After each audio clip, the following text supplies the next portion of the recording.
समुद्र के किनारे एक राज्य था, सूर्यनगर। वहाँ की राजकुमारी विद्या अपनी दया और बुद्धिमान के लिए जानी जाती थी। लेकिन महल में एक ऐसा राज था जिसे सिर्फ राजा और रानी जानते थे।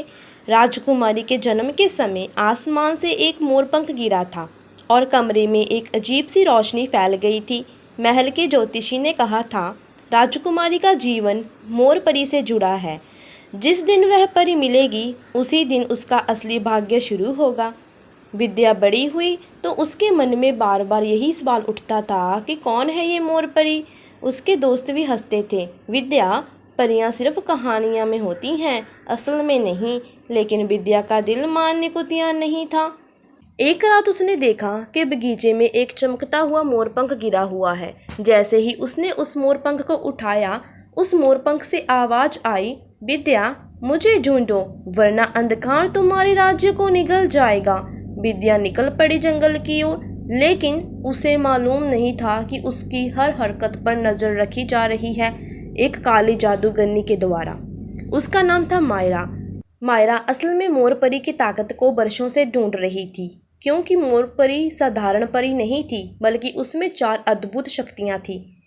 उसके पंखों में अमर रहने की शक्ति छिपी थी। उसकी रोशनी किसी को भी काले जादू को नष्ट कर सकती थी। उसकी आंखों से कोई झूठ नहीं छिपा सकता था। उसके पंख बीमारियों को ठीक कर सकते थे और आत्माओं को शांति देते थे।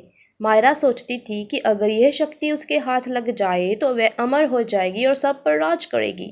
आखिरकार विद्या एक रहस्यमय सरोवर तक पहुंची। उसने मोरपंख पानी में रखा और तभी रोशनी फैल गई। पानी से प्रकट हुई मोर परी, जिसके पंख नीले, हरे और सुनहरी रंगों में चमक रहे थे। मोर परी बोली, विद्या, तुम्हारे दिल की सच्चाई ने मुझे बुलाया है, लेकिन सावधान, जिस शक्ति की रक्षा मैं करती हूँ उसे पाने के लिए मायरा हर हद तक जाएगी। अचानक आसमान पर काले बादल छा गए। मायरा अपने दानवों के साथ प्रकट हुई। वह हंसते हुए बोली, आखिरकार मोर परी मेरे सामने आ ही गई। तेरी अमरता और तेरे पंखों का जादू मेरा होगा। उसने काला जादू फेंका, जिससे सरोवर सूखने लगा और धरती कांप उठी। विद्या डर गई पर हार मानने से इनकार किया। उसने मोर परी का साथ दिया और कहा, भलाई और सच्चाई कभी हार नहीं सकते। तभी मोर परी ने अपने पंख फैला दिए। उनसे 7 रंगों की रोशनी निकली। इतनी तेज से वो रोशनी निकली कि जादूगरनी की शक्ति राख बन गई। मायरा चीखी और काले धुएं में बदलकर सदा के लिए गायब हो गई। खतरा टलते ही मोर परी मुस्कुराई और बोली, विद्या, अब तुम जान चुकी हो कि मेरी शक्ति क्यों इतनी कीमती है। जादूगरनी उसे अपने स्वार्थ के लिए चाहती थी, लेकिन सच्चा जादू केवल दया और साहस से ही काम करता है।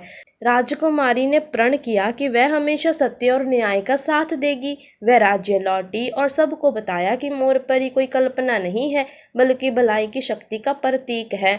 उस दिन से सूर्यनगर में हर साल मोर पर्व मनाया जाने लगा और आज भी कहा जाता है, अगर किसी सच्चे इंसान को इंद्रधनुष के नीचे मोर पंख मिल जाए तो समझ लो कि मोर परी ने उसे चुन लिया है।